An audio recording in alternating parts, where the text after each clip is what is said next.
जय जगन्नाथ। जय जगन्नाथ। जय बाबा लिंगराज। मोर प्रिय ओडिशा वासी को नमस्कार, जोहार।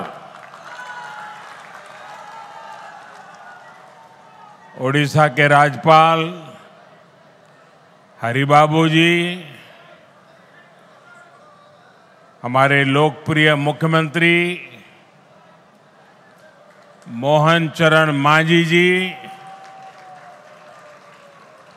केंद्रीय मंत्रिमंडल में मेरे सहयोगी जुएल ओरांव जी, धर्मेंद्र प्रधान जी, अश्विनी वैष्णव जी, ओडिशा के उप मुख्यमंत्री कनकवर्धन सिंह देव जी, प्रभाती परिदा जी, राज्य सरकार के अन्य मंत्रीगण, सांसद और विधायकगण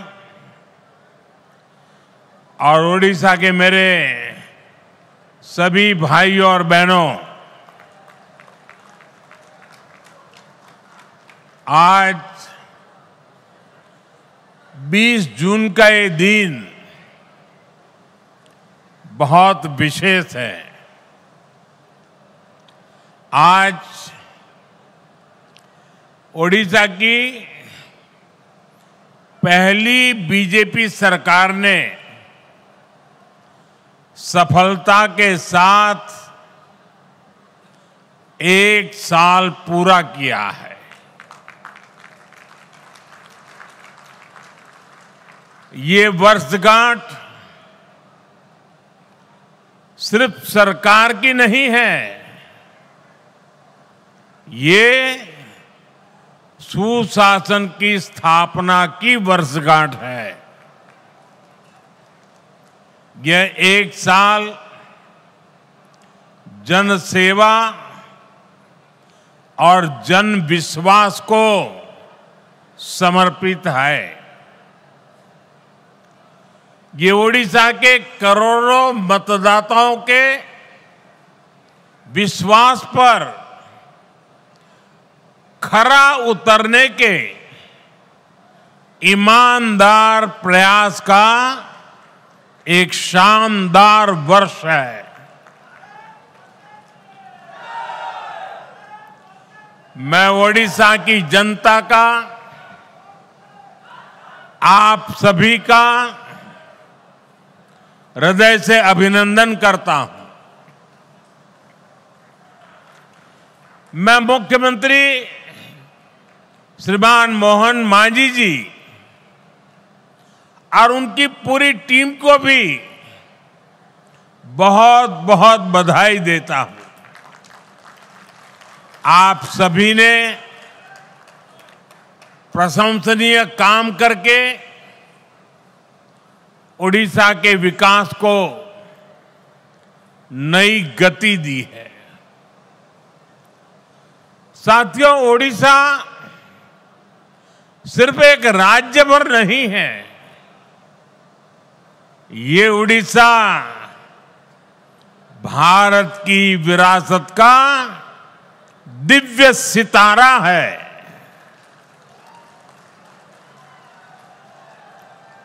उड़ीसा सैकड़ों वर्षों से भारतीय सभ्यता को, हमारी संस्कृति को समृद्ध करता रहा है। इसलिए आज जब विकास और विरासत का मंत्र भारत की प्रगति का आधार बना है, तब ओडिशा की भूमिका और बड़ी हो गई है। बीते 1 वर्ष में ओडिशा ने विकास भी और विरासत भी इस मंत्र को आत्मसात करके दिखाया है। इस मंत्र पर तेजी से आगे बढ़ा है। साथियों, ये सुखद संयोग है कि जब ओडिशा की बीजेपी सरकार अपने 1 साल पूरे कर रही है, तब आप सभी भगवान जगन्नाथ जी की रथ यात्रा की तैयारियों में जुटे हैं। महाप्रभु हमारे लिए आराध्य भी है, प्रेरणा भी है, और महाप्रभु के आशीर्वाद से श्री मंदिर से जुड़े विषयों का समाधान भी हो गया है। मैं मोहन जी और उनकी सरकार का अभिनंदन करता हूं कि उन्होंने करोड़ों करोड़ों भक्तों के निवेदन का मान रखा। यहां सरकार बनते ही श्री मंदिर के चारों द्वार खोल दिए थे। श्री मंदिर का रत्न भंडार भी खुल गया है। और ये कोई राजनीतिक जय विजय का विषय नहीं है। ये करोड़ों भक्तों की आस्था का सम्मान करने का कार्य हुआ है। साथियों, अभी 2 दिन पहले मैं कनाडा में G7 समिट के लिए वहां था और अमेरिका के राष्ट्रपति ट्रंप ने मुझे फोन किया। उन्होंने कहा कि अब कनाडा तो आए ही हैं, तो वॉशिंगटन होकर के जाइए, साथ में खाना खाएंगे, बातें करेंगे। उन्होंने बड़े आग्रह से निमंत्रण दिया। मैंने अमेरिका के राष्ट्रपति को कहा कि आपका निमंत्रण के लिए धन्यवाद, मुझे तो महाप्रभु की धरती पर जाना बहुत जरूरी है।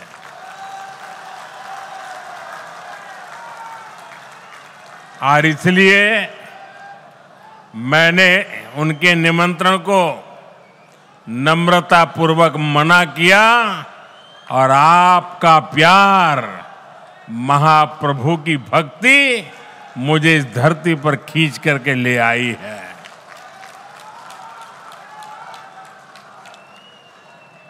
भाइयों बहनों, आजादी के बाद दशकों तक देश में लोगों ने कांग्रेस का मॉडल देखा। कांग्रेस के मॉडल में न सुशासन था और ना ही लोगों का जीवन आसान था। विकास परियोजनाओं को अटकाना, लटकाना, भटकाना, घनघोर करप्शन, यही कांग्रेस के विकास मॉडल की पहचान थी। अब देश पिछले कुछ वर्षों से व्यापक तौर पर बीजेपी का विकास का मॉडल देख रहा है। बीते दशक में देश के कई राज्य ऐसे हैं जहां पहली बार भाजपा की सरकारें बनी है। इन राज्यों में सिर्फ सरकार नहीं बदली, बल्कि सामाजिक और आर्थिक परिवर्तन का भी नया दौर शुरू हुआ है। मैं आपको पूर्वी भारत के ही उदाहरण देकर के समझाना चाहता हूं। मैं एक उदाहरण देता हूं असम का। असम में एक दशक पहले तक स्थितियां बहुत खराब थी। अस्थिरता, अलगाव, हिंसा, यही सब कुछ असम में नजर आता था। लेकिन आज असम विकास के नए रास्ते पर दौड़ रहा है। कई दशकों से जो उग्रवादी गतिविधियां चल रही थी वो बंद हुई है। आज असम कई पैमानों में देश के दूसरे राज्यों से आगे निकल रहा है। इसी तरह दूसरा एक राज्य का मैं उल्लेख करूंगा, त्रिपुरा। त्रिपुरा में भी कई दशकों से वामपंथी शासन के बाद लोगों ने भाजपा को पहली बार अवसर दिया। त्रिपुरा भी विकास के हर पैमाने पर काफी पीछे चल रहा था। इंफ्रास्ट्रक्चर बेहाल था, सरकारी सिस्टम में लोगों की सुनवाई नहीं होती थी, हिंसा और भ्रष्टाचार से हर कोई परेशान था। और जब से भाजपा को सेवा करने का अवसर मिला, आज त्रिपुरा शांति और प्रगति की मिसाल बन रहा है। साथियों, हमारा ओडिशा भी दशकों से अनेक समस्याओं से जूझ रहा था। गरीब तक, किसान तक उनका पूरा हक नहीं पहुंच पाता था। भ्रष्टाचार और लाल फीताशाही हावी थी। ओडिशा का इंफ्रास्ट्रक्चर बेहाल था। ओडिशा के अनेक क्षेत्र विकास में और पीछे छूटते जा रहे थे। ऐसी अनेक चुनौतियां ओडिशा का दुर्भाग्य बन गई थी। इन चुनौतियों के समाधान के लिए बीते एक साल में भाजपा सरकार ने पूरी मजबूती के साथ काम किया है। साथियों, विकास का जो डबल इंजन यहां चला है उसका फायदा भी दिख रहा है। आज भी यहां जो हजारों करोड़ रुपए के प्रोजेक्ट का शिलान्यास और लोकार्पण हुआ है, उसमें डबल इंजन की छाप है। ओडिशा में डबल इंजन ने यहां की जनता का डबल बेनिफिट किया है।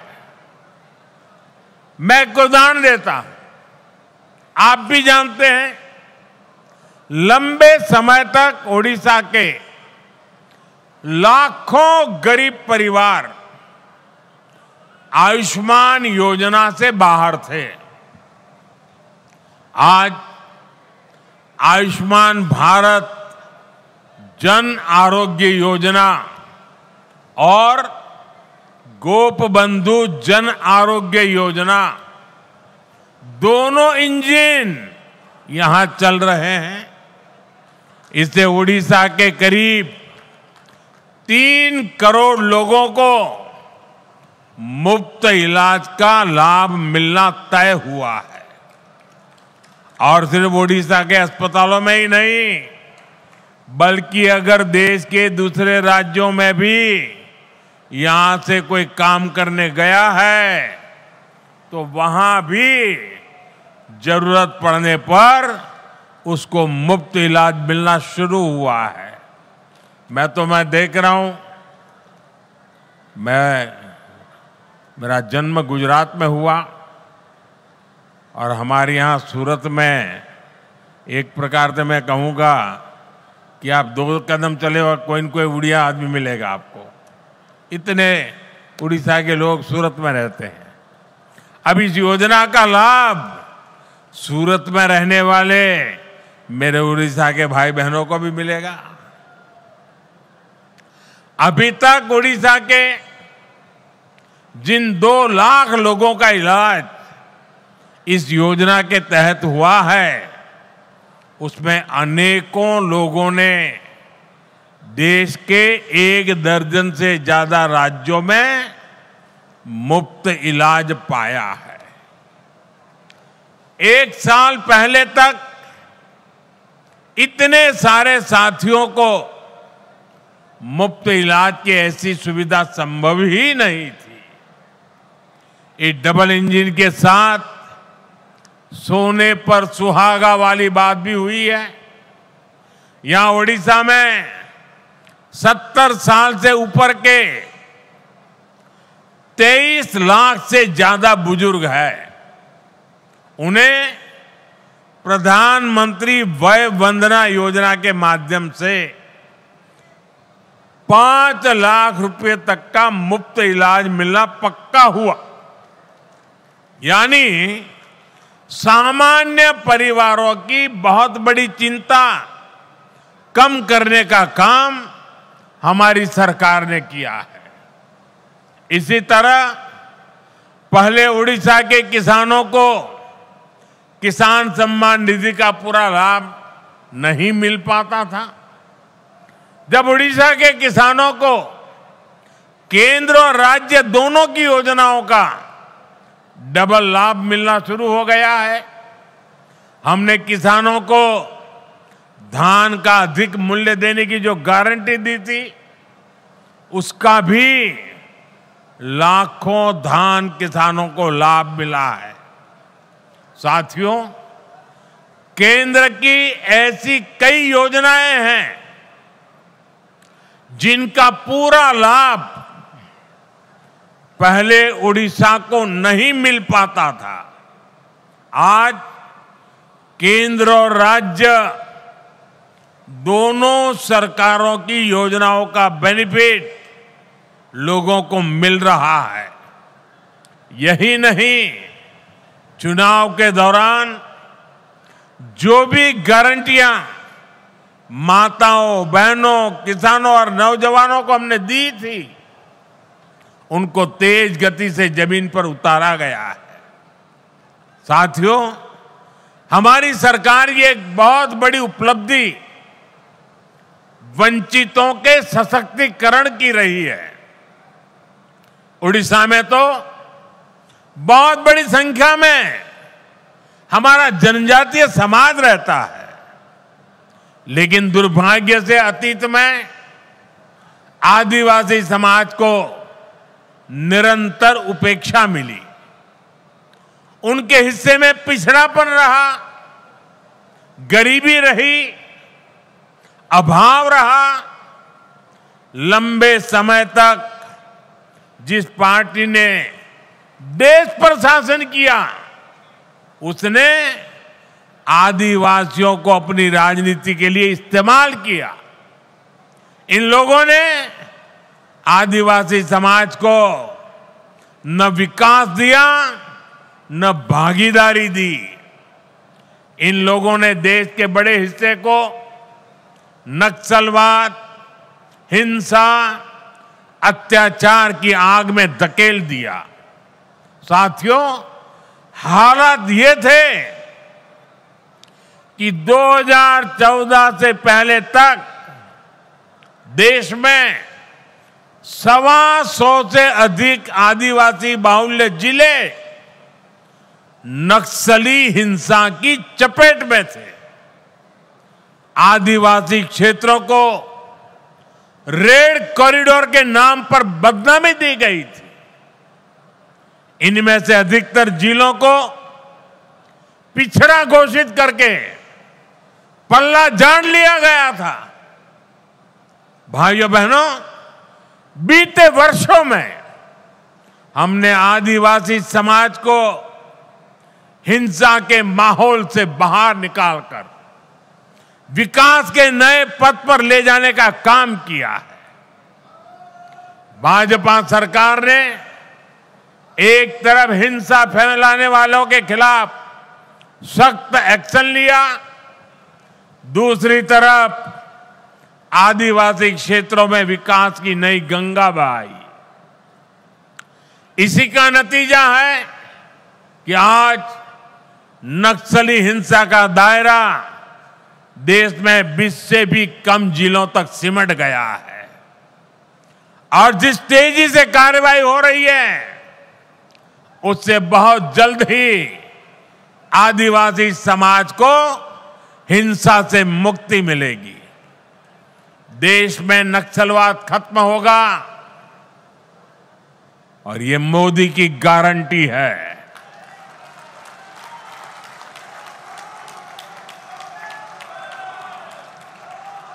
साथियों,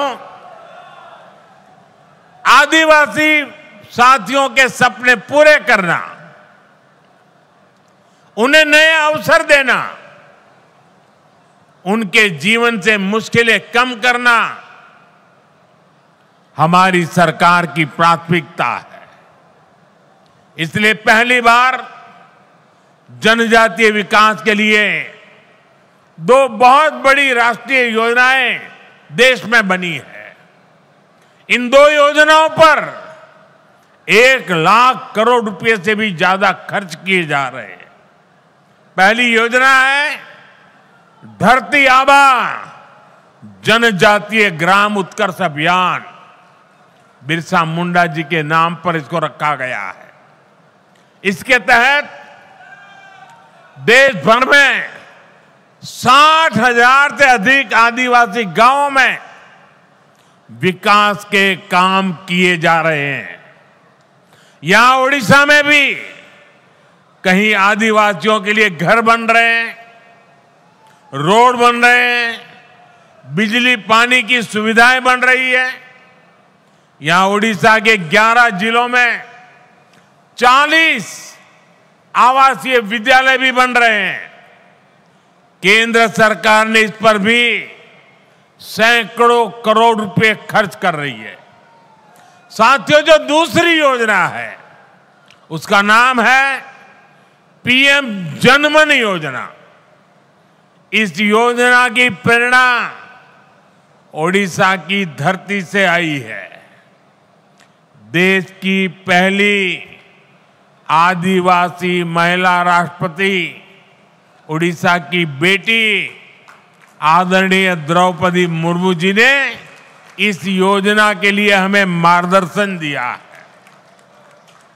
इस योजना के तहत आदिवासियों में भी अति पिछड़ी आदिवासी जातियों की मदद करने का काम हो रहा है।